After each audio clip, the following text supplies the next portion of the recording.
মেডিটেলিজম গল্প জংশনের একটি মারাত্মক ভৌতিক পডকাস্টের এপিসোডে স্বাগতম জানাচ্ছি আমি দেবপ্রতিম চক্রবর্তী। বেহালার এক বাড়িতে এই ঘটনাটা ঘটেছিল, আর এই ঘটনাটা এতটাই অন্যরকম যে এটা আপনাদের ভাবতে বাধ্য করাবে যে এরকমও কিছু ঘটতে পারে। আর হ্যাঁ, আপনাদের জীবনে যদি এরকম কোনো ঘটনা ঘটে থাকে এবং সেটা আমাদের সাথে তথা মেডিটেলিজম গল্প জাংশনে শেয়ার করতে চান, তাহলে মেডিটেলিজম গল্প জাংশনের WhatsApp number, official WhatsApp number 8240297371 message করতে পারেন। তো আর বেশি দেরি না করে ঘটনাটা শুরু করা যাক। Friday suspense.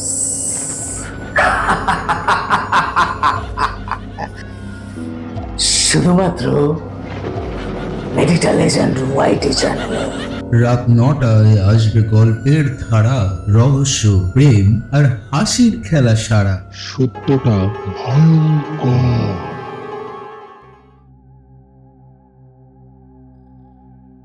হ্যালো রাত্রিদি, কেমন আছো?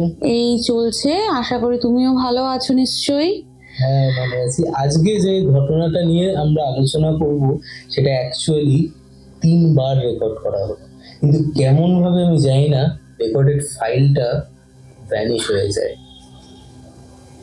তাই আবারও একবার রাত্রিদিকে অনুরোধ করে এই এপিসোডটা আরেকবার রেকর্ড করার চেষ্টা করছি। এই এপিসোডটা এতটাই অন্যতম, মানে এইখানের ভৌতিক যে এলিমেন্টস গুলো আছে এতটাই অন্যতম যেটা আপনাদেরকে ভাবাতে বাধ্য করাবেন যে এখনো এই জিনিস বাস্তবে হয়। তাই আর বেশি দেরি না করে রাত্রিদিকে বলবো ঘটনাটা শুরু থেকে শুরু করার জন্য। হ্যাঁ, তো নমস্কার, আমি রাত্রি সেনগুপ্ত, ছোটখাটো অ্যাস্ট্রোলজার বলতে পারেন। তা এই জিনিসটা আমি দেবপ্রতিমার সঙ্গে কথা বলছিলাম, আমাদের তো 3 বার এটা হলো, 3 বার এবার জানি না কি হবে। তা এই জিনিসটা হয়েছে হচ্ছে অ্যাকচুয়ালি আমার এক ক্লায়েন্ট কাম কাকু, তার ফ্যামিলির সঙ্গে। এই কাকুর সঙ্গে আমার আলাপ বলতে গেলে হচ্ছে ওনার বড় ছেলের বিয়ের সময় উনি কারুর মাধ্যমে আমার কাছে আসেন কুষ্টি বিচার করতে। তো উনি থাকেন হচ্ছে ঢাকুরিয়ার দিকে, তা ওখানেই আমার বাড়িতেই আসেন। তো উনি আসেন, ওনার সঙ্গে কাকিমা এসেছিলেন, কাকিমা সরলা কাকিমা আমাদের। তো ওনার 2 ছেলে, প্রীতম আর তনয়।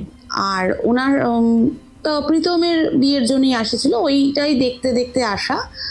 তা সেটাও হয়ে গেছে, 10 বছরের উপরে হয়ে গেছে। রিসেন্টলি 2-3 বছর আগে আমার সঙ্গে আবার ওনারা কানেক্ট করেন অ্যাকচুয়ালি বাড়িতে কিছু ইনসিডেন্ট শুরু হয় যেটা ওনাদের ভাবিয়ে তোলে। তার কটা বছর আগে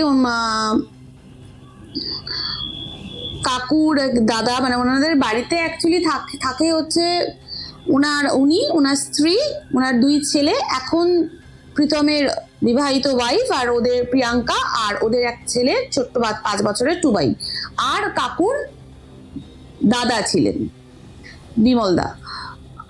আমি বিমল দা বললাম, কিছু মনে করবেন না, বিমল জেঠু হবে। তা বিমল জেঠু অ্যাকচুয়ালি ব্যবসা করতেন, ওনার ক্যাটারিং এর ব্যবসা ছিল। লকডাউনের পর থেকে উনি ইভেন্ট ম্যানেজমেন্ট বলবো না, ফুলের দেখাশোনা বা জন্মদিনে যেই বেলুন দিয়ে সাজানো হয়, বিয়েতে ফুলের ডেকোরেশন হয়, ওইগুলো উনি শুরু করেছিলেন, মানে প্যাকড আপ ইয়েতে। তা বাট লকডাউনের পর থেকে শুরু করলেও কাজে বয়সও হয়েছিল, যা হয়, ওনার অসুস্থতার জন্য উনি মারা যান। ইভেন মারা যাওয়ার সময় যে ব্যবসা, এত বড় যে ব্যবসা, সেই ব্যবসাটা কাকু প্রীতম আর তনয়কে দিয়ে গেছিল। তা আর বিমল কাকু আর অমল কাকু, মানে অমল কাকু আমার যিনি ক্লায়েন্ট ছিলেন, ওনাদের আর এক বোনও ছিল সুদীপ্তা, উনি ডিভোর্সি, ওনার এক ছেলে আছেন, এইটুকু। তা বিয়ের পরে কোনো একটা কারণে ওনারা ঢাকুরিয়ায় যেই বাড়ির নিচতলাটাকে, একতলাটা পুরো ভাড়া নিয়েছিলেন, ওনারা বেহালায় বাড়ি করে চলে যান। বাড়ি করে মানে কিনেছিলেন 1 বেডরুম টাইপের একতলা, তারপর 2 তলা করে নিয়েছেন ওনাদের মতন। তা যা হয় আর কি, ব্যবসার পড়া করার পর থেকে তো আমাদের প্রীতম আর তনয় করলো। আস্তে আস্তে করতে করতে আমাকে যেটুকু বলেছে, এই রিসেন্টলি হলো কথাটা, তাও হ্যাঁ 1 বছর তো হলোই, প্রীতম এর ছেলে টুবাই বা খুব ভয় পেতে শুরু করে ইন দ্য সেন্স, মানে হঠাৎ করে ওর মনে হতো বাচ্চাটা যে কেউ যেন দাঁড়িয়ে আছে, কেউ দাঁড়িয়ে ওকে এই করছে। তা একদিন এরকম হতে হতে, দেখুন ছোট বাচ্চা ইমাজিনারি অনেক কিছুই ভাবে, তাদের অনেক ইমাজিনেশন নিয়ে ওরা অনেক রকম ইমাজিনারি ক্যারেক্টার ক্রিয়েট করে, যেটা আমি বলবো খুব হেলদি। তা ও এরকম পড়াতে বসিয়েছে প্রিয়াঙ্কা, সন্ধ্যেবেলা হট করে ও বলছে মা দেখো দরজার ওখানে কেউ দাঁড়িয়ে আছে। তো প্রিয়াঙ্কা প্রথম 2-3 বার ওকে পাত্তা দেয়নি, 4-5 বার সেম কথা বলাতে প্রিয়াঙ্কা ওকে একটু বকে দেয়, হ্যাঁ কি ওখানে কে দাঁড়িয়ে আছে, আমি আর তুই বসে রয়েছে, ওখানে কে দাঁড়িয়ে থাকবে, কেউ নেই। তা তাতে টুবাই একটু ভয় পেয়ে গিয়ে তারস্বরে কাঁদতে শুরু করে ইভেন কাঁদতে ও বারবার জোর দিয়ে বলতে থাকে যে না দরজার ওখানে কেউ দাঁড়িয়ে আছে, তুমি দেখো দাঁড়িয়েই আছে, আর সে আমাদের দিকে তাকিয়ে আছে। তা প্রিয়াঙ্কা এদিক ওদিক দেখে, কিছু দেখেনি, বাট কেন জানি না সেদিন মানে প্রিয়াঙ্কার একটু অস্বাভাবিক লেগেছিল না, বাচ্চাটাকে ধমক দেওয়া হচ্ছে কিন্তু নিজেদের একটা হয় না, একটা প্রেজেন্স ফিল হয় অ্যান্ড অল দ্যাট, হ্যাঁ অস্বস্তিকর ইয়ে। তো সেদিনকার মতন কথাটা ওখানে অফ হয়ে যায়। তা এইরকম হতে হতে আর এই ব্যাপারটা দেবপ্রতিম একদিন হয়ে বন্ধ হয়ে যায়নি, এটা কন্টিনিউয়াসলি হয়েছে। কোনো সময় প্রিয়াঙ্কার মনে হয়েছে যে রান্না করছে, রান্নাঘরের পিছনে ওর পিছনে কেউ অনেকক্ষণ দাঁড়িয়ে রয়েছে, এদিকে ঘরে কিন্তু কেউ নেই। সেম ওর শাশুড়ি মানে সরলা কাকিমার হয়েছে, সরলা কাকিমা পুজো দিচ্ছে, পিছন ফিরে বলছে হ্যাঁ বৌমা বলা, কেউ কিন্তু নেই। মানে এইগুলোই প্রেজেন্স ফিল করা প্রথমে বাচ্চাটা, তারপরে কাকিমারা আস্তে আস্তে হলো, কাকুও ফিল করেছে যে উনি বসে টিভি দেখছেন যেন কেউ এসে বসলো বা পাশ দিয়ে হেঁটে গেল, এই জিনিসটা অনেকবার হয়েছে, এই ঘর থেকে ওই ঘর যাচ্ছে এই যে। তো প্রথম দিকে লোকের কি বলবো মানে সবারই একটা মনে হয় না যে এটা আমাদের দেখার ভুল, আমাদের মনের ভুল, ব্যাপারটা এরকম ভাবে নিয়ে ওনারা ব্যাপারটাকে স্টপ আউট করে দিয়েছেন। বাট দিনকে দিন এটা আস্তে আস্তে বাড়তে থাকে, মানে ওনারা ছাদে জামা কাপড় মেলতে গেছে, কেউ যেন ধাক্কা দিয়ে চলে গেল, সিঁড়ি দিয়ে নামছে, হট করে যেন মনে হলো কিছু ক্ষণিকের জন্য যেন কেউ উঠে ওনাকে ক্রস করে গেল, মানে এই জিনিস। তারপরে কি হচ্ছে ছোটখাটো অ্যাক্সিডেন্ট, যেরকম সরলা কাকিমা একদিন হঠাৎ করেই কিছুই না দাঁড়িয়ে রয়েছেন, ওনার এটা মনে হচ্ছে যে উনি কেউ যেন ওনাকে ধাক্কা দিল, বাট ধাক্কা দিলেও ব্যালেন্স, বয়স্ক মানুষ ব্যালেন্সটা সামলাতে পেরে যে আমাদের যে স্ল্যাবটা হয় রান্নাঘরের ওখানে ওনার হাত হয়ে ফুলে গেল, পুরো রীতিমতন কালছিটে পড়ে গেছে। তারপরে সন্ধেবেলা এরকম কাকু শুয়ে শুয়ে টিভি দেখছে, কাকু কোনো ঝামেলা নেই কিছু নেই, হট করে খাট থেকে উনি পড়ে গেলেন। টুবাইয়ের এরকম পেটে ব্যথা, জ্বর, মানে এগুলো চলছে, মানে একটার পর একটা ওদের মানে খারাপ জিনিস লেগে, আর ডাক্তার দেখানোতে চলছে। এবার in the mean time start হলো কি, তনয় দা, যে প্রীতমের ভাই তনয়, আমি ওকে দাদা ডাকলাম, আমার থেকে বয়সে একটু বড় তাই জন্য। তনয়দার ব্যাপারটা হয়েছিল কি, তনয়দা বাজার হাট, এই মাছের বাজার, কাঁচা আর মাংস, ক্যাটারিং এর যেগুলো লাগে, তো সেইগুলো নিশ্চয়ই তোমরা জানো যে সকাল অনেক ভোরবেলা বেরিয়ে যেতে হয়, 3টে নাগাদ। তো উনি এরকম যেতেন। তা বেশিরভাগ সময় রাত্রিবেলা যখন উনি বাইকে করে যেত, ওনার মনে হতো কেউ যেন বাইকের পিছনে বসে আছে, ইভেন বসে নেই, এইরকম যেতে যেতে অনেক সময় ওনার হয়েছে কেউ আমাদের পিঠে হাত দিয়ে বসে, তো আমাদের ওনার হাত পিঠে কাঁধে পিঠ তো ঠিক না, কাঁধের ওখানে এতটাই প্রেসার পড়েছে যে দাগ হয়ে গেছে বা ব্যথা করছে, এটা কিন্তু কেউ নেই। তো এটা কন্টিনিউয়াস হয়েছে, ইভেন শুধু তনয়ের সঙ্গে না, ব্যথাটা হতেই ছিল। হ্যাঁ, ও যখনই বেরোচ্ছে তখনই ধরো বসটা কেউ প্রেসার দিচ্ছে, যা হয়। প্রীতমও বেরিয়েছে, প্রীতমদারও সেম এক্স্যাক্ট ওরমই। তো এই জিনিসগুলো টুকটাক হচ্ছে। তার সঙ্গে জিনিস কি হচ্ছিল, কিছু জিনিস আমরা বাড়িতে ধরো রাখলাম, পরের মুহূর্তে ওরা যখন সেখানে খুঁজতে যাচ্ছে নেই, এবার হয় যে ভুলো মনের জন্য রেখেছি এক জায়গায়, আমরা খুঁজছি আর এক জায়গায়, তো এইগুলো হচ্ছে। এর মাঝখানে একদিন হয়েছে যে ওনারা টাকা তুলেছেন, অ্যামাউন্ট, এক্সাক্ট অ্যামাউন্ট আমি বলতে পারবো না, টাকা তুলে উনি বাড়িতে এনে রাখা হয়েছে, পরের দিন পেমেন্ট করবে বলে টাকা যখন বার করা যাচ্ছে টাকা নেই তো কোথাও নেই, মানে শেষে কাজের লোক চুরি করবে না এরকম একটা ধারণা হচ্ছে। এই যখন এইগুলো চলছে, হঠাৎ করে রাত্রিবেলা তনয় শুয়েছে, ও সকালে উঠে দেখছে ওর গায়ে আঁচড়ের দাগ। আমরা অনেক সময় বলি না যে এই নখে আঁচড়, আর হালকা দাগ, তারপরে সেগুলো বাড়তে থাকে, মানে এমনই বাড়তে থাকে যে তনয় ভদ্র সমাজে বলো, বাড়িতে বলো, কারোর সামনে বলো, জামা খুলতে লজ্জা পেত যে এত, কেননা লোকে তো ওকে পাগল ভাবছে, মানে ও তো রীতিমতো ডিপ্রেসড হয়ে যাচ্ছিল, কথা বলতো না, করছে না। এই জিনিসগুলো যে শুধু তনয়ের সঙ্গে হচ্ছে তা না, এটা কিন্তু সেম প্রীতমের দাওয়ের সঙ্গে হয়েছে, ইভেন অমল কাকুর সঙ্গেও হয়েছে। অমল কাকুর সঙ্গে কম হলেও এদের হচ্ছে। হ্যাঁ, ফার্স্ট তনয়ের সঙ্গে হয়েছে। তা ওনারা একজন বাড়ির পাশে যারা থাকে তাদের বলেছে, তা তারা ওনাদের বুদ্ধি দিয়ে, আমরা পুজো করো, নতুন বাড়ি করেছো, এত ভালো করে পুজো দাওনি, ঠাকুরেরিতে পুজো দাও। তো যা হয়, ওনারা পুজো দিয়েছেন, নারায়ণ সেবা দিয়েছেন, কিছু হয়নি। তো ওনার যে বোন উনি এসছেন, আচ্ছা এটা বলে রাখি, ওনার বোন যে এসছে, ওনার বোনের ব্যথা ফ্যাথা লেগেছে, বাট তেমন কিছু না, উনি চলে গেছেন এই পুজোর পরে। তো এই জিনিসটা হতে হতে এমন প্রকারে গিয়ে দাঁড়িয়েছে যে সবারই একটা মানসিক বিকারস্ত আসা শুরু হয়েছে, মানে ডিপ্রেশন বলতে গেলে, যে কেন, কি জন্য। ওরা নিজেদের ফ্যামিলি মেম্বারসদের মধ্যে কেউ ডিসকাস করেনি যে এরকম থিংস গুলো? হ্যাঁ, ডিসকাস করার পরে পুজোটা ব্যাপারটা এসছে, আমি ওটা অতটা বললাম না।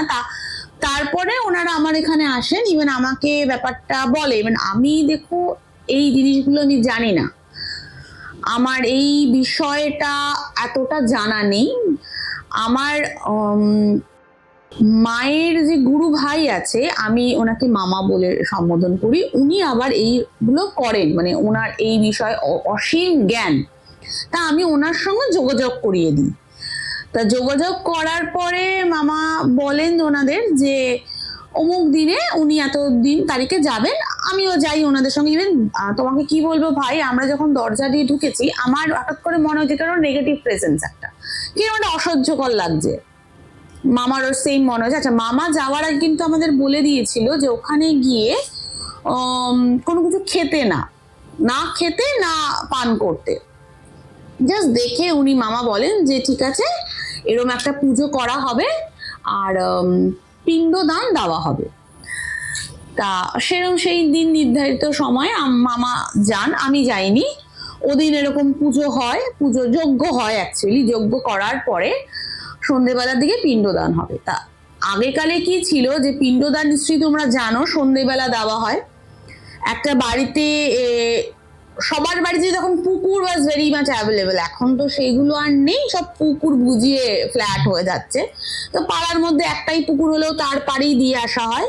তা সেই রকমই সন্ধেবেলা ওনারা দিয়ে আসেন করে। তার 1 ঘন্টার মধ্যে ওই পুকুরের পাশে যে বাড়ি আছেন তারা ফোন করে বলে যে ওটা উঠিয়ে দিতে হবে। হ্যাঁ, কেন ওটাই বলতে চাচ্ছিলাম, তুমি বলে নিলে। উঠিয়ে দিতে হবে, ওনাদের ওখানে রাখা যাবে না, ওনারা কোনো রিজনিং দেয়নি ইভেন। তো ওনারা বাড়ি থেকে বলা হয় যে ওটা থাকুক, আমরা পরে, মানে 1 ঘন্টা 2 ঘন্টা সময় দেওয়ার জন্য না, ওনারা বারবার ফোন করতে থাকেন। ইভেন লাস্টে ওনারা বলেন যে এরকম যদি চলে আমরা কাউন্সিলরকে বলবো বা পুলিশ, মানে এরকম ধমকিও ওনাদের দেওয়া হয়। মানে স্পেশালি ফ্যামিলির জন্য না, সবার জন্য না, মানে ফোনটা যেহেতু ওই দিন ওনারা রেখেছেন, তো ওদিনই ফোনটা এসে, তা আমাকে ধরেই নিতে হবে তাদের জন্য। তো যাই হয়, ওনাদের তুলে নিতে হয়। ইভেন মামাকে ফোন করা হয়, মামা ফোন বলে যে এটা তো বাধা পড়ে গেছে, এটা আর হবে না, এই জিনিসটা আর হবে না, আবার দিন দেখে।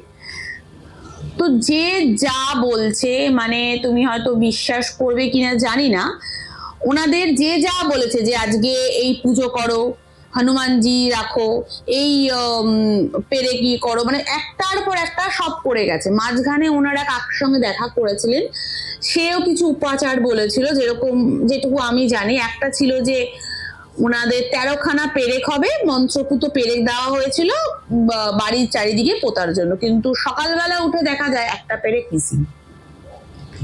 কিছু না কিছু মানে যাই করার চেষ্টা করছে তার মধ্যেই কিছু না কিছু মানে বাধা তো পড়ছে, তার সঙ্গে এরকম মানসিক টর্চার, মেন্টালি প্লাস ব্যথা বেদনা, আজ এর হচ্ছে কাল তার হচ্ছে, মানে এটা লেগে রয়েছে, এটা কিন্তু বন্ধ হচ্ছে না ওদের। তা মামার সঙ্গে ওরা আবার যোগাযোগ করেন, ইভেন ওরা মামার সঙ্গে যোগাযোগ করার পরে উত্তরপ্রদেশের এক জায়গায় একটা দরগা আছে যেখানে স্পেশালি এই জিনিসটা হয়, তো ওখানে ওনারা যান। আচ্ছা, আরেকটা জিনিস হচ্ছে, এটা আমার বলে রাখা উচিত, ওনারা বাড়িতে যা আলোচনা করতো, ধরুন আলোচনাটা হচ্ছে যে আজকে আমাদের ঠিক আছে এই পুজো হবে, এই সামগ্রী লাগবে, সামগ্রী আনা হলো, পরের দিন বা 1 ঘন্টা 2 ঘন্টা পরে যখন সেই পুজোটা কমপ্লিট করার জন্য বসা হচ্ছে, তখন দেখা যায় সামগ্রীর থেকে কিছু জিনিস মিসিং। এই জিনিসটা কিন্তু হওয়া শুরু হয়েছিল। তো উত্তরপ্রদেশে যাওয়ার পরে ওরা জানেন, উনি মৌলভী বলেন, তা ওনাদের লোক এসেছিল, আসার পরে এখানে উনি ঢুকেই বলেন যে এখানে তো প্রেত চালনা হয়েছে, প্রেত বলো জিন বলো কিছু একটা পাঠানো হয়েছে, ইভেন সেটা কোনো মেয়ে। আর উনি এটাও বলেন যে এই যে জিন বা প্রেত এরা সবাই আমাদের আশেপাশেই থাকে, এরা কিন্তু ক্ষতি করার জন্য থাকে না, একে কোন কিছু কিছু মানুষ নিজের লোভের জন্য, নিজের স্বার্থের জন্য চালনা করে খারাপ দিয়েতে। তো সম্ভবত সে এসেছিল, সে এসে সে চলে যেত, কিন্তু তাকে পাঠানো হয়েছে। ইভেন এটাও বলে যে বা যারা পাঠিয়েছে তারা এদেরই কাছের লোক, মানে অমল কাকু, সরলা কাকিমার চেনা লোক, কাছের লোক, নাম কি বলেনি কিন্তু কাছের লোক, আর পাঠিয়েছে বলেও দেয় আসাম বা কামাখ্যা থেকে, মানে খুব বড় সড় তান্ত্রিককে দিয়ে করানো হয়েছে। আর এ যতক্ষণ থাকবে এ ক্ষতি না করে যাবে না। আর ক্ষতি মানে কি হয়, ক্ষতি ইন দ্য সেন্স বলতে গেলে এর যার নামে চালনা হয়েছে তার তো ক্ষতি হবেই হবে, আরো ফ্যামিলি যা হয়, আমাদের বাড়ির একজন কেউ ইয়ে হলে তো তুমি জানোই সবারই এটা হয়। তো এটা বলাতে উনি বলেন, তা এখান থেকে সবাই জিজ্ঞেস করেছিল যে এটা ঠিক হবে কিনা, তো উনি বলেছিলেন যে হ্যাঁ হবে, কিন্তু সময় অনেক নেবে। কি হয়, আমাদের ভয় পাওয়া, আমাদের লোভ, আমাদের এগুলো তো নেগেটিভ এনার্জি, নেগেটিভ এনার্জি যত বাড়বে এদের শক্তি তত বাড়ে। আর এরা একটা সময় গিয়ে দেখো, কেউ ওপার থেকে যিনি আসেন তিনি তো নিজে থেকে আসেন না, তিনি মর্জির মালিক, সে আসবে যাবে চলে যাবে। কিন্তু যখন এনাকে জোর করে আনা হয়, যখন এনাকে কষ্ট দিয়ে আনা হয়, এ আস্তে আস্তে কিন্তু এর কাজ না হতে থাকলে এ কিন্তু ফেরোসিয়াস হতে থাকে। এ তখন না হলে যাকে পাঠানো হয়েছে তার খারাপ করবে, যদি তার খারাপ না করতে পারে তাহলে এ চেষ্টা করবে যে পাঠিয়েছে তার খারাপ করতে। কিছু কিছু ক্ষেত্রে মারাও যায়, মানে যে পাঠিয়েছে সে এতে। তা এই জিনিসটা হতে হতে তা ওনারা করেন। ইভেন ওনারা আসার পরে আস্তে আস্তে জিনিসটা বাড়তে থাকে। যেরকম তনয়ের হঠাৎ করে বাইক অ্যাক্সিডেন্ট হয়, বাইক অ্যাক্সিডেন্ট বলতে গেলে রিবসের একটা হাড় ভেঙে গেছে, পা ভেঙেছে, মাথা ফেটেছে, এক্সকিউজ মি, তা এইগুলো হয়েছে। বাচ্চাটা অসুস্থ হয়ে পড়ছে, ডাক্তার দেখাচ্ছে, মানে লাস্টে ডাক্তার ওদের বলে যে আপনাদের সাইকোলজিস্ট দেখানো উচিত, কিন্তু সাইকোলজিস্ট কিছু জিনিস তো আমরা চিন্তা বুদ্ধি দিয়ে করতে পারি না, সেটা সম্পূর্ণ ঠাকুরের হাতে বলবো না, যে মানুষ অন্য মানুষের ক্ষতি করার জন্য তার লোভ সংবরণ করতে না পারে তার জন্য বলবো, তাদের হাতে জানি না। কিন্তু একটা পরিবার শেষ হতে বসেছে।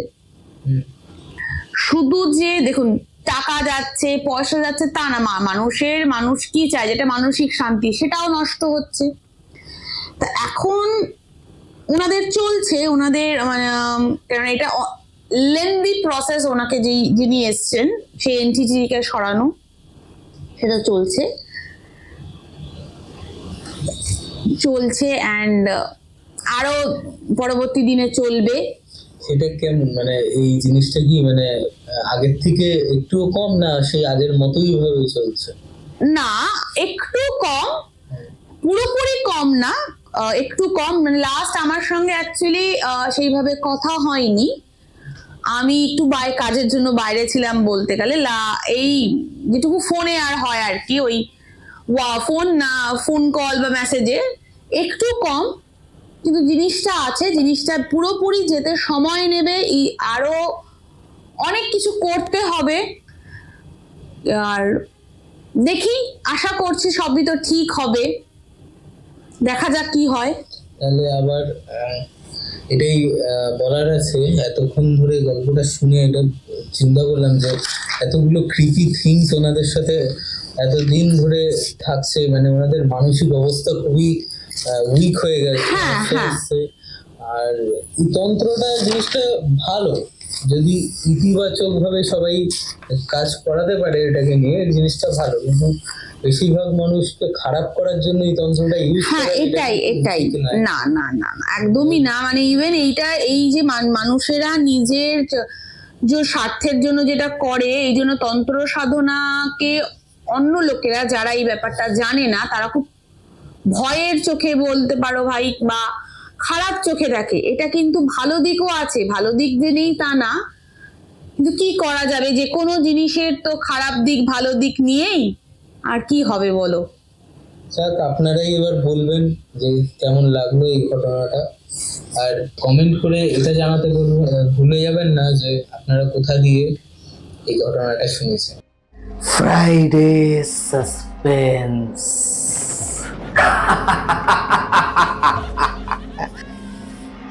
শুধুমাত্র মেডিটা লেজেন্ড ওয়াইটি চ্যানেলে।